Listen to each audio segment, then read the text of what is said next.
Assalamualaikum warahmatullahi wabarakatuh. Allahumma sholli ala Sayyidina Muhammad wa ala ali Sayyidina Muhammad. Pemirsa yang dirahmati Allah, marilah kita simak ceramah dari Buya Syakur Yasin dengan tema cara menghilangkan rasa takut. Sebelumnya marilah kita perbanyak sholawat minimal 1000 kali sehari, agar hidup kita penuh barokah dan mendapatkan syafaat kelak. Jangan lupa berikan dukungan kepada channel kami dengan memberikan super thanks seikhlasnya. Marilah kita doakan agar almarhum Buya Syakur Yasin diberikan tempat terbaik di sisi Allah Subhanahu wa Ta'ala. Amin ya robbal alamin. Kemudian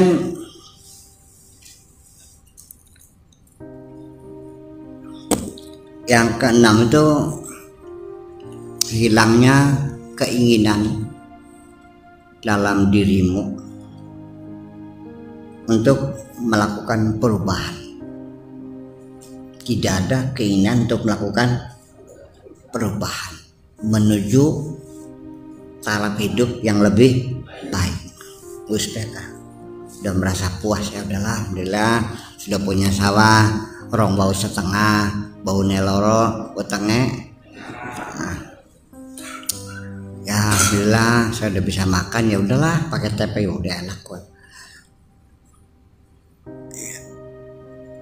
Lu masih ngontrak, ya ngontrak aja lah. Di rumah kan mahal, dari mana lah. Jadi nggak ada kepercayaan bahwa saya juga bisa bikin rumah kok. Iya, kenapa nggak bisa? Yang burung aja, semua burung bisa bikin rumah kok, masa kamu nggak bisa bikin rumah? Iya. Kenapa sampai sekarang kamu tidak yakin juga, masih khawatir juga nanti besok makannya apa? Kamu pernah nggak 3 hari 3 malam nggak makan?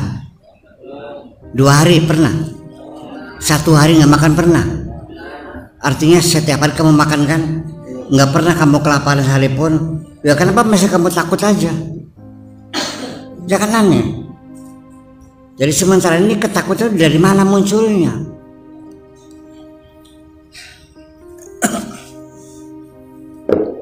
Orang kalau takut kan hormon adrenalinnya meningkat, menjadi tensi menjadi naik tensinya. Ya. Nah terus gimana untuk menghilangkan ketakutan? Ya begini aja lah. Pengen menghilangkan rasa takut nggak? Begini, kita pernah nggak masuk kamar mandi dalam keadaan gelap terus berinding meremang, itu pernah nggak? Terus keluar lagi.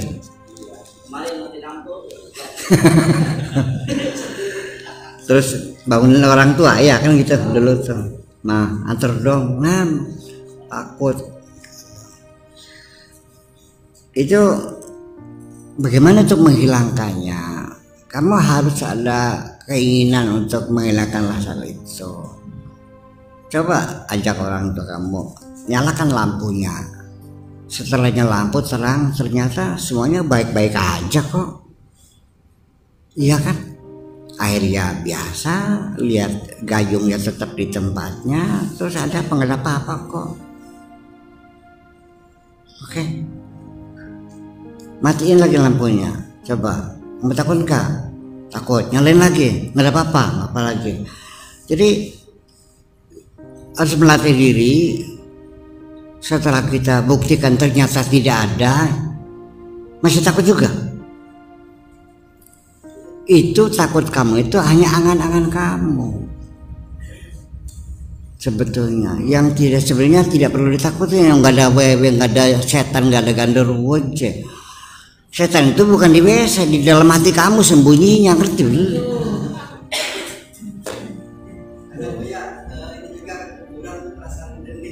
Iya, makanya silakan. Kalau menghilangkan yang sering-sering aja lewat kuburan. Kalau sudah 5 kali 6 kali tidak ada apa-apa, lama-lama juga takutnya hilang. Ya. Kemudian ketika kamu sedang ada di tempat yang tinggi, di menara atau di tingkat ke-10, lihat bawah itu meremang, seperti apa, rasa ngeri, takut, ya mundur, ya coba dihilangkan, ya lihat lagi, ya puyeng lagi, ya mundur lagi, lihat lagi, sampai kamu terbiasa. Ada keinginan untuk menghilangkan rasa takut itu. Itu hanya sekedar perasaan saja. Mungkin istri kamu mau menjerit ketika ada ular, ya kenapa harus takut sama ular? Ya pertama-tama coba aja kamu belikan ular plastik tuh, lemparin terus jerit-jerit. Ya kan gitu, ternyata ular plastik. Nah, suruh pegang. Kalau perlu ambil ular yang sudah dijinakkan, kan gitu. Pegang istri kamu, suruh ngelus ular, lama-lama juga hilang kok. Ya, iya kan? Ya kenapa? Saya punya teori begini.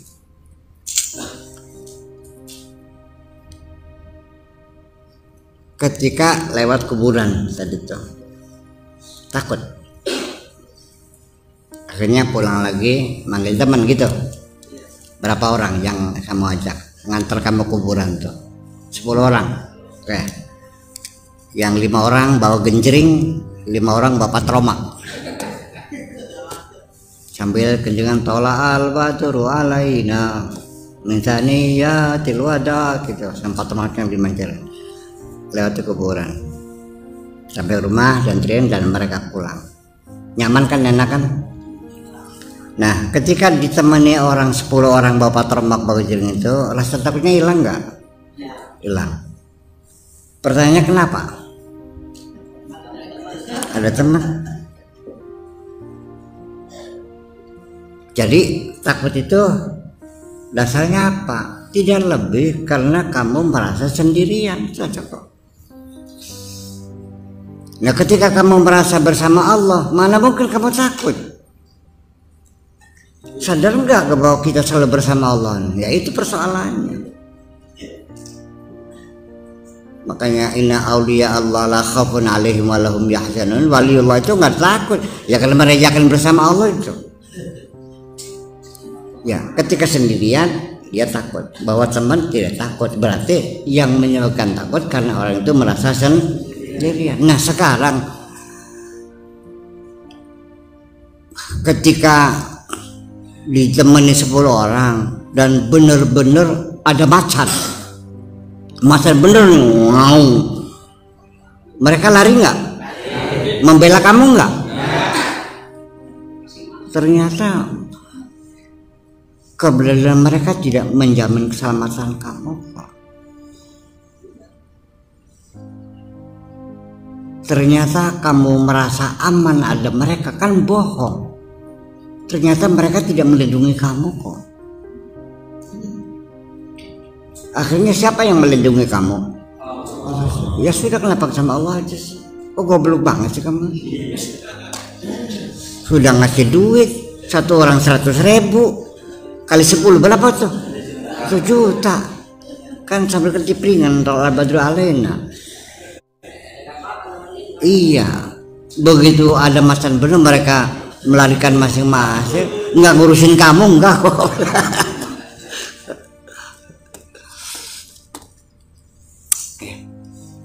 Nah, itulah makanya jadi ketakutan semacam itu adalah hanya imajinasi kamu, hanya hayalan kamu aja kok. Lah ya iya.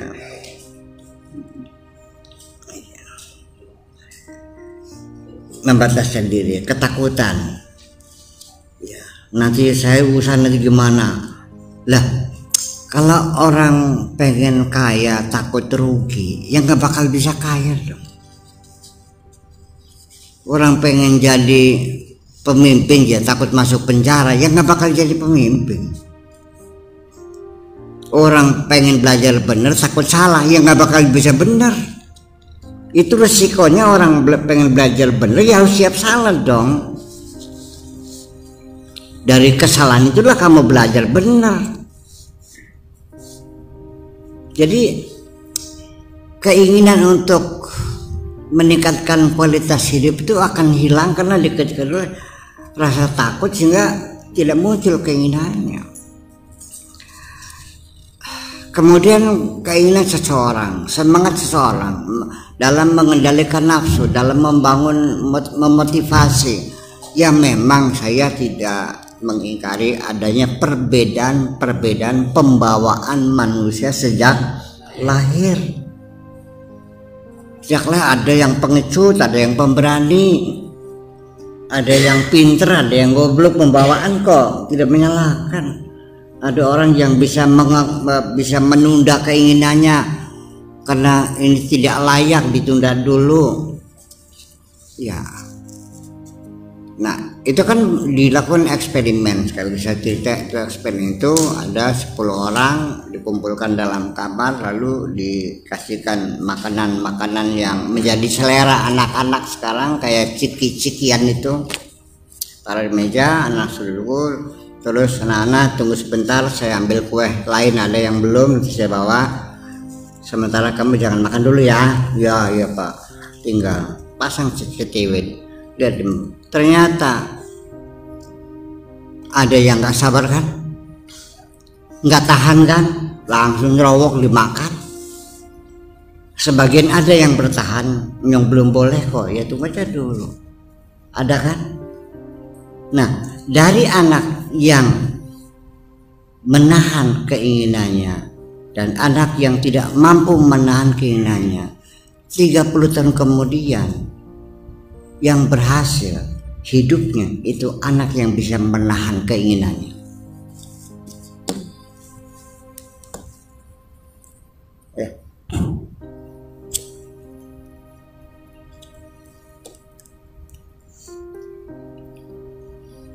Kamu lagi bertengkar, tiba-tiba mertua datang, diterusin tak berhenti, terusin tak berhenti.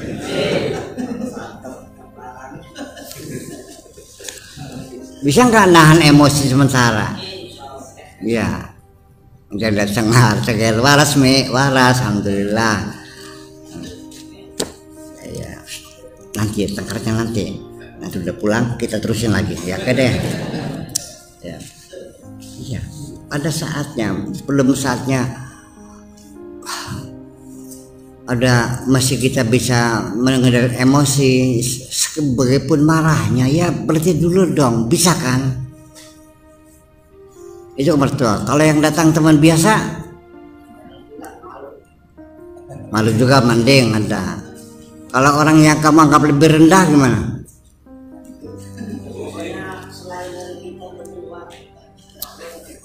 Ya itulah persoalannya. Jadi ternyata ya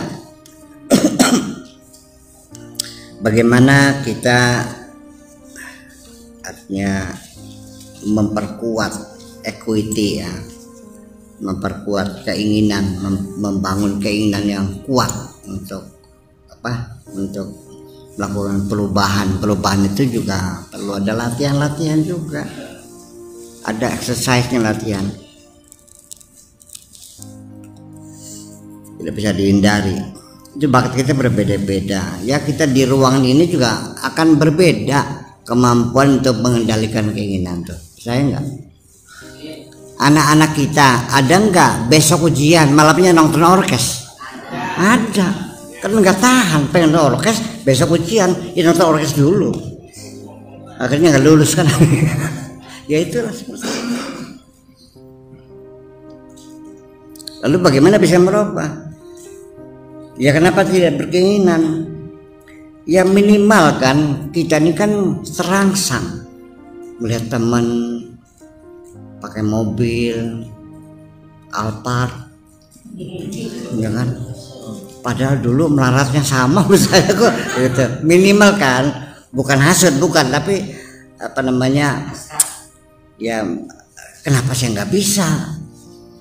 Ya kan belajar gimana asalnya tuh gini. Dia coba lagi, modal gimana ya, nggak ada utang aja dulu. Gunanya apa ya, punya mertua pinjam aja dulu gitu. Kalau gagal paling suruh cerai. Nah itu semacam itu, ada keinginan. Ya, oh Pak Subjono tuh di Cati Barang kok dia bikin mebeler bisa laris sampai sekolah se-Indramayu dia yang masuk. Bayangkan tiap hari bikin ratusan meja kursi habis semuanya gitu, perputaran uang. Kata Pak Rahmat, saya juga bisa kok, apa enggak? Ya kali itu. Nah, kalau sudah ada keinginan macam itu, kalau niatnya itu baik, percayalah kamu didukung, akan diberi kemudahan oleh Allah. Yang masih munculkan dulu keinginan itu. Ya kalau orang nggak pengen pintar, bagaimana mau ngaji? Kalau orang nggak pengen kaya, mana mau dia usaha kan gitu, syariatnya kan. Kalau orang nggak pengen sehat, mana mungkin dia pergi ke dokter? Itu aja kok. Nah iya, jadi dipicu bagaimana supaya memunculkan keinginan tentunya yang positif ya, bukan menghasudi orang, bukan. Kalau hasud mah, hasud tuh bukan keinginan yang positif, tapi keinginan yang negatif. Bagaimana kira-kira Pak Edi jatuh melarat? Itu bukan meniru ya, kalau meniru kiatnya dipakai kan gitu, belajar gimana caranya.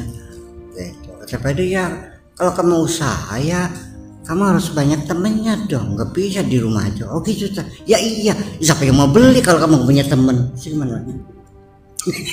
Betul nggak? Orang banyak temennya nih, kita perlu uang, pinjam sini nggak bisa, yang lain nggak bisa. Masa 1000 orang teman nggak ada yang bisa semua kan? Masa nggak ada yang nyangkut. Minimal ya ini separuh kan, akhirnya bisa tolong.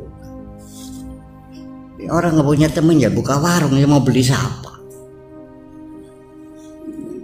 Orang banyak temennya gimana? Ya yang loman, kamu jangan medit. Orang medit mah jangan berharap banyak temennya. Paling-palingnya temennya medit juga. Lalu akhirnya ya makan di warung ya bayar masing-masing. Iya kan?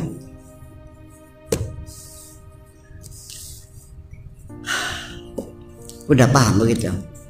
Nah ini juga bisa menimbulkan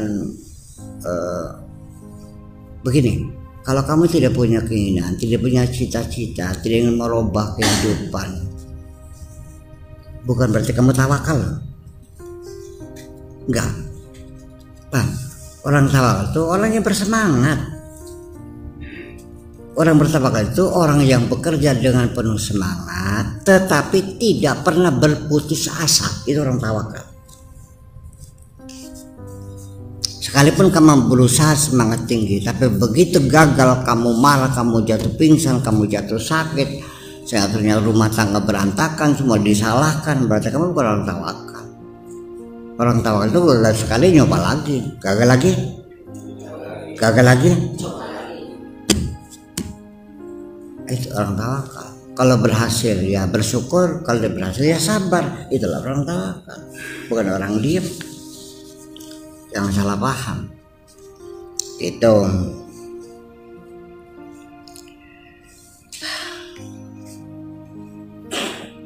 Anda termasuk orang yang punya keinginan untuk merubah kehidupan enggak? Ingin enggak kira-kira penghasilan kira-kira tiap hari nambah gitu, yang ternyata sehari dapat rezekinya 100.000, kira-kira tahun depan ya dapat 50 lah, ada peningkatan. Iya. Ya sok gimana caranya? Tanam cabai, tanam aja kontrakan bis. Kalau kamu sudah ada keinginan, otak kamu baru terbuka berpikir. Kalau tanpa keinginan, bagaimana otak kamu berpikir?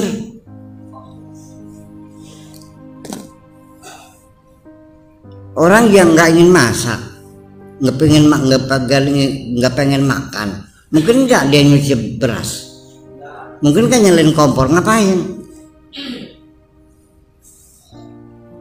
Kamu nggak pengen ke Jakarta, nyiapin duit nggak? Ngisi bensin nggak? Nyetrika baju nggak? Ya enggak, ngundang apa sih? Jadi Ketika kamu tidak punya cita-cita, semua organ tubuh kamu mengendor semua, lemah semua. Bisa enggak?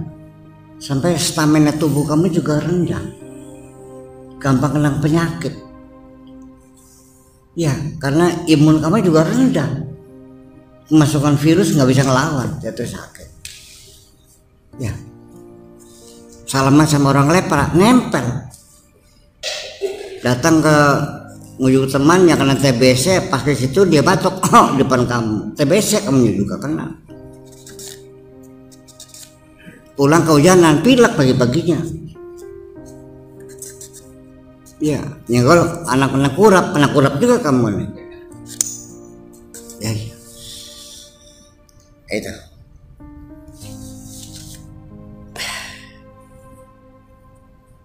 Selanjutnya,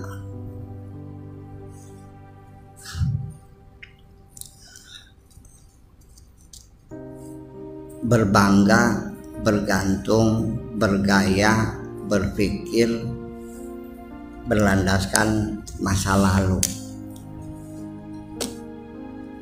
Dulu memang iya kamu orang kaya, gaya hidup kamu seperti gitu. Orang tua sudah mati, harta sudah habis, tapi gayanya kok seperti gitu aja sih.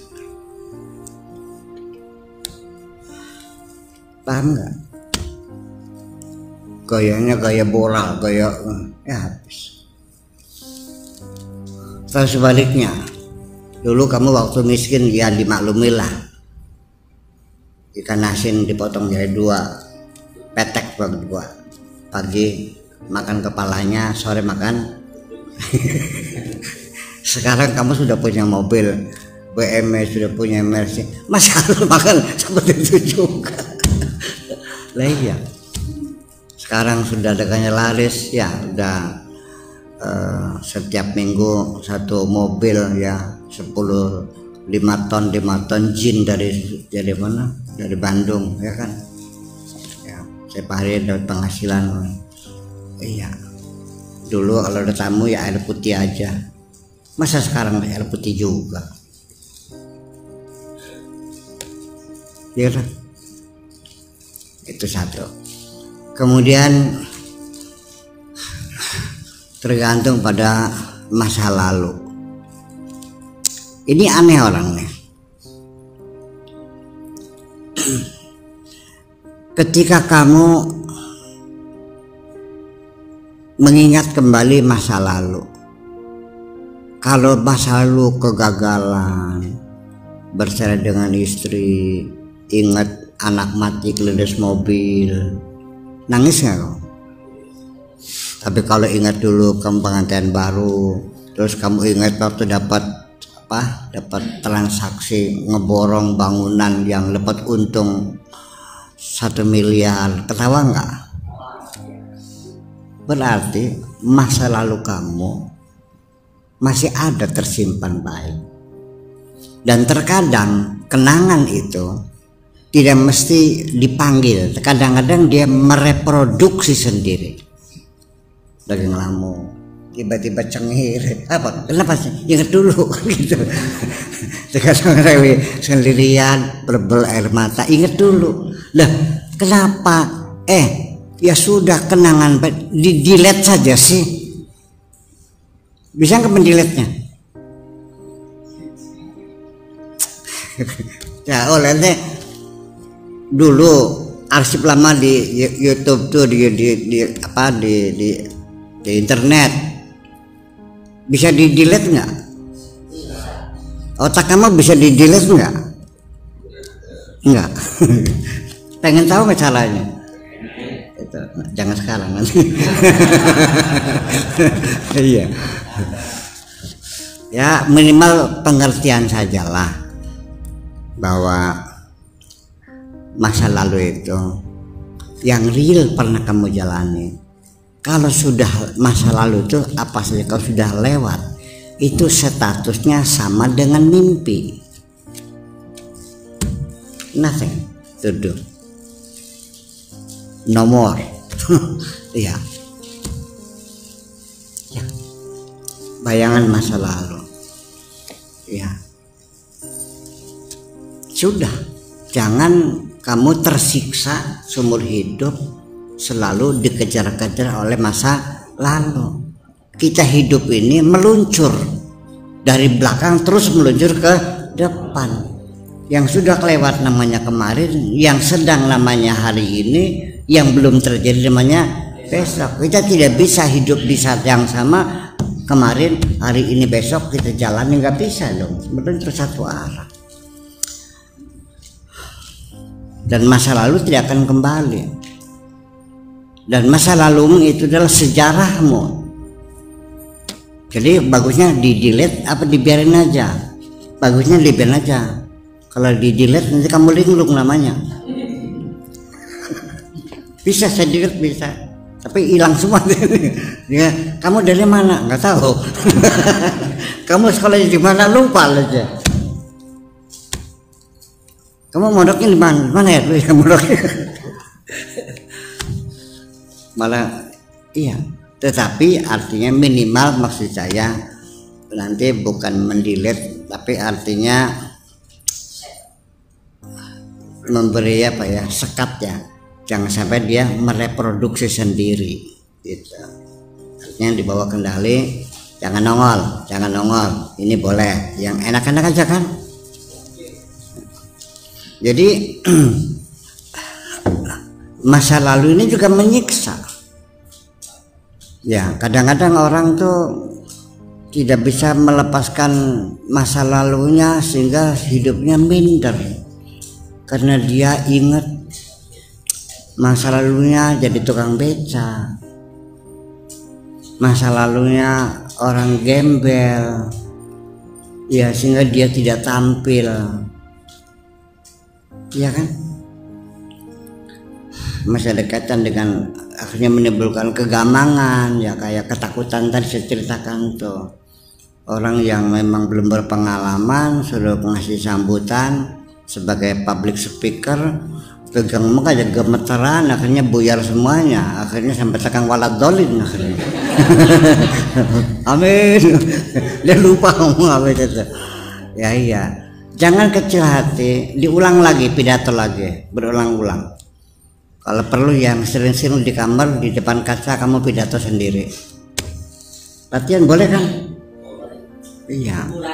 Iyalah gitu. Jadi terus berulang-ulang lama juga sampai akhirnya teori banyak. Anggaplah di depan kamu adalah bawahan kamu, nggak usah berteori begitulah. Apa saja yang namanya pertama akan dilakukan, ada rasa gampang, adalah tidak bisa dihindari. Kita masuk ke daerah baru aja ada gampang kok, betul nggak? Masuk ke satu kota yang kita baru mana ya, takut kesasar, ya kan gitu. Baru tikungan nanya lagi, itu biasa yang wajar. Tapi begitu kamu sudah sering bolak-balik kota itu, ya sudah selesai, hilang rasa takutnya itu. Ya, jadi masa lalu kamu jangan membuat ketakutan, jangan menjadi kecil hati. Ya kita contohkan Rabi'ah, seorang pelacur koldol pada zamannya. Dia nggak peduli kok dia itu masa lalu kita kok. Kamu dulu pelacur? Iya, saya dulu pelacur. Sampai sekarang sudah saya bertobat kok. Iya. Saya dulu rampok ya, tapi sekarang sudah bertobat. Selesai. Jangan lalu masa lalu itu menjadi mengeles apa namanya? Ya, bukan itu ngeles ya, apa namanya? Mengatur. Iya, membentuk perilaku. Mengendalikan pikiran, nggak usah, sudah itu hak kita kok. Ya malah kalau yang daripada orang yang belum pernah melakukan dosa, nggak ada artinya bagi saya. Yang berarti adalah orang yang pernah berdosa dan lalu bertobat. Bakas tidak dulu pernah ngejago persuma tobat kah? Sing pernah ngejuding. Baru dia mah, oh iya memang saya dulu kurang ajar juga, binatang disiksa ya, dipentungin di kemana. Kan gitu. Ya, jadi orang yang bertobat itu artinya dia pernah merasakan kejahatan yang dia lakukannya dan dia merasakan kesengsaraannya merasakan penderitaannya, setelah bertobat dia menjadi nyaman, itu berarti kan kokoh. Nah kalau yang belum pernah kan masih pengen jajal, ya kan, belum pernah aja, masih mencari peluang kapan pengen nyoba kan gitu. Ya naudzubillah jangan. Nah kalau itu belum terjadi, itu nanti garapan kita bagaimana mempertebal ketakwaan kita, lain lagi ceritanya itu, ya kan, yang berbanyak sholat, banyak zikir dan sebagainya.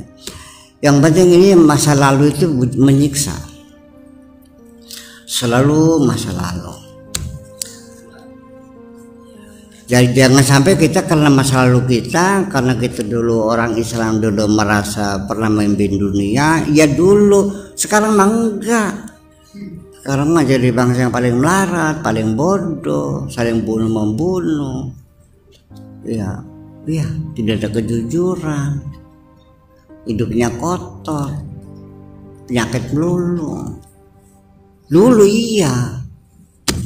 Jadi jangan pernah mengatakan dulu bapak saya, enggak dulu saya bapak kamu saya mah. Sekarang kamu kaya enggak? Ya bapak sih, ya tahu bapak kamu dulu kaya, sekarang gimana? Jadi kita jangan terlalu dikendalikan oleh masa lalu kita yang sudah, dan itu adalah masa lalu kita adalah kekayaan kita, karena kita banyak pengalaman, baik yang berhasil maupun gagal, maupun yang baik maupun yang buruk semuanya. Dan jangan dikira bahwa justru semakin masa lalu kita yang bermacam-macam, bervariasi, itu menjadi kekayaan intelektual kita. Ya. Jadi copet pernah, jadi begal motor pernah, jadi karong pernah, jadi germo pernah, apalagi jadi bandar judi pernah, jadi pengedar narkoba pernah semua gitu. Terus bertobat kan hebat jagoan. Nun, lah iyalah. Termasuk juga kita objektif. Dalam menilai orang itu jangan terlalu dikaitkan dengan masa lalunya. Kita real aja sekarang. Iya. Malah pernah ada anak bangor lah, anak nakal, orang berandal lah. Malah dia dipercaya lalu diberi tugas segala macam. Si anak yang berandal nih nanya, apa kok percaya sama saya, udah tahu saya kerjanya begini, ya saya kasih kamu pekerjaan ini karena saya ada harapan kamu bisa baik. Ya, masih mending saya ngurusin orang yang ada harapan baik daripada saya biaya orang yang baik-baik yang ada harapan tidak baik. Itulah itu persoalannya. Ya, kita menjadi orang juga jangan apa, termasuk ini terjadi paradigma kita anggapan kata waktu nenom kan ya kan baru dia bisa ngaji, bapaknya bukan kiai, kakeknya dulu garong, ngapain kakek nggak ada urusan kok. Ya jangan begitu dong, iya kan? Apa kebaikan orang itu tidak kamu hargai karena dia punya masa lalu? Jangan sok merasa suci dirimu. Kita semua punya masa lalu yang kotor semuanya. Yakin kan? Ya iya kita.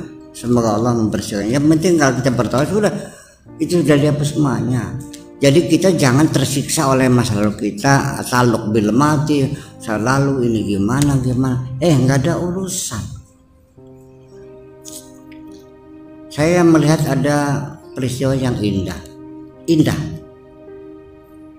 Dua orang yang dulu pernah hidup bersama sebagai suami istri, setelah berpisah ternyata hubungannya masih baik-baik aja. Ya, masih naik mobil bersama. Bisa juga ya. Dan ini kan perlu dipelajari tuh, kenapa tidak ada dendam gitu. Ya, dia tidak terikat dengan masa lalunya. Ini kan berarti satu hal yang perlu diteliti lebih jauh loh. Kok bisa? Ya sekarang dengan mantan istri kamu terus sekarang kan mau ketemu juga mau kan? Iya kan? Masih ada, ya mau ya. Masih ada rasa dendam kan? Iya. Nah ini bagaimana kita memanage masa lalu kita ini, jangan sebagai faktor yang menghambat kita bergerak ke depan, malah justru sekiranya bisa memicu semangat kita ke depan supaya jangan seperti yang telah lalu. Jangan masa lalu menjadi kita ketakutan, takut berhasil, takut gagal. Nanti bagaimana masa lalu seperti ini, nanti orang percaya atau enggak, ya kan? Ya itulah. Tapi kita dapati beberapa orang di masyarakat yang subjektivitasnya begitu tinggi, tetap menilai masa lalu orang.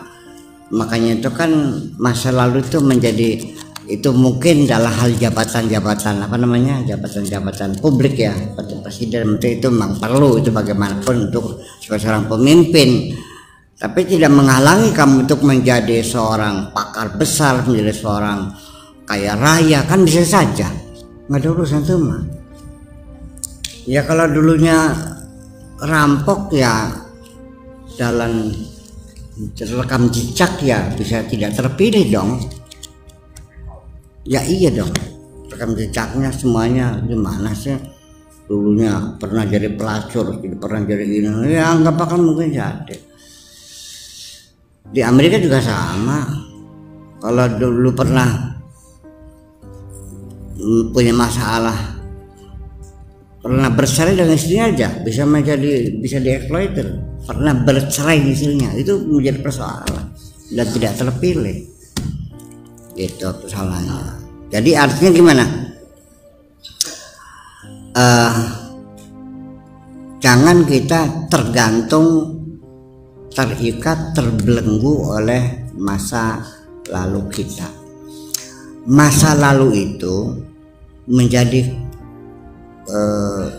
bisa menjadi bahan siksaan bagi diri kita kalau penyesalan itu tidak segera diselesaikan. The feeling of guilty, merasa berdosa, itu membuat kita jadi tidak nyaman hidupnya. Makanya salah satunya itu pertobatan itu adalah membuat saraf kita menjadi rilis. Ya, wasari'u ila maghfiratin rabbikum, segera supaya kita tidak takut disiksa oleh rasa berdosa itu, segeralah meminta ampun kepada Allah. Ya, wa jannatin arduhas samawati wal ardi, ampuni kita masuk surga yang luasnya seperti langit dan bumi ini, baru kita nyaman. Nanti ada hubungannya dengan manfaat istighfar, memberikan kenyamanan hidup, ini juga perlu kita sampaikan juga. Oke, bismillahirrahmanirrahim. Assalamualaikum warahmatullahi wabarakatuh.